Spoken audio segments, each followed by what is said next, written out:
लेकिन शाहीन बाग पर इस मोदी सरकार बनने के बाद मैं साफ साफ कहता हूं, मुसलमानों ने अपनी स्ट्रीट पावर दिखाई कि अब सड़क पर उतरेंगे और मजबूर कर देंगे, तुम करना चाह रहे हो तुमको नहीं करने देंगे। बस ये बात सब जानते हैं। वो पाँच साल तक तो उस बिल का कुछ हुआ नहीं, सीए का।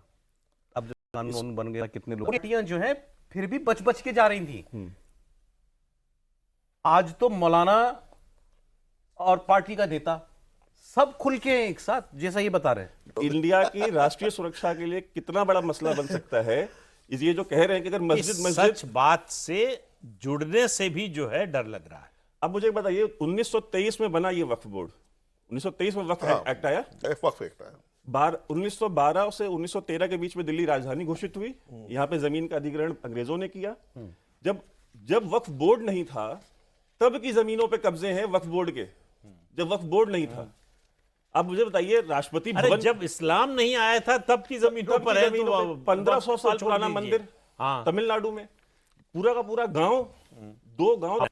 उसके मुताबिक अगर वक्फ बोर्ड ये घोषित कर दे कि पूरा हिंदुस्तान वक्फ की प्रॉपर्टी है, तो आपको मानना पड़ेगा आपको। आप उसको चैलेंज नहीं कर सकते हैं।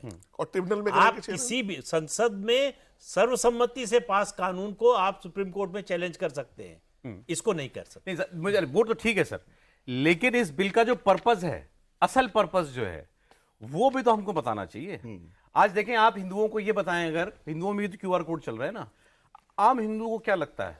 उसको लगता है कि ये कब्जे छुड़ाने का बिल है। ये कब्जे छुड़ाने का बिल थोड़ी है। ये गलत कब्जे आगे ना हो इसका बिल है, उसका बिल हो सकता है।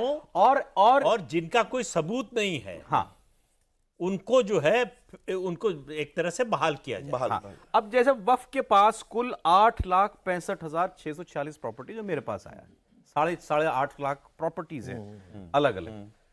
अब ये कह रहे हैं कि वहां बताया जा रहा है कि ये सारी प्रॉपर्टी जो है उसके बाद डिस्प्यूट में आ जाएंगी।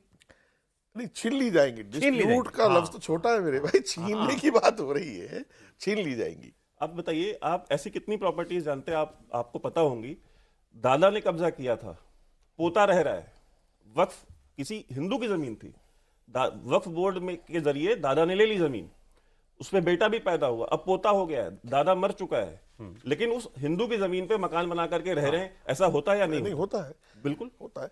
नहीं, अभी आप स्तर कमेटी पर वापस आइए। आप 22,000 करोड़ छोड़ दीजिए, वो 200 करोड़ भी कहाँ है उसका? अगर सरकार वक्फ बोर्ड को ग्रांट नहीं देती ना डॉक्टर साहब, तनख्वाह मिलनी। अभी दिल्ली वक्फ बोर्ड के इमामों को 13 महीने से तनख्वाह नहीं मिली है। कहने में ना ही डॉक्टर साहब ने कहिए भाई, इलाज अच्छा ये तो फंसाने का काम करते हैं। इलाज अच्छा, इलाज अच्छा। मैं इंडिया टीवी पर चैलेंज कर रहा हूं, अगर 2 करोड़ मुसलमानों ने राय दी है, 200 आदमियों ने भी बिल नहीं पढ़ा होगा, मैं कसम खा सकता हूं।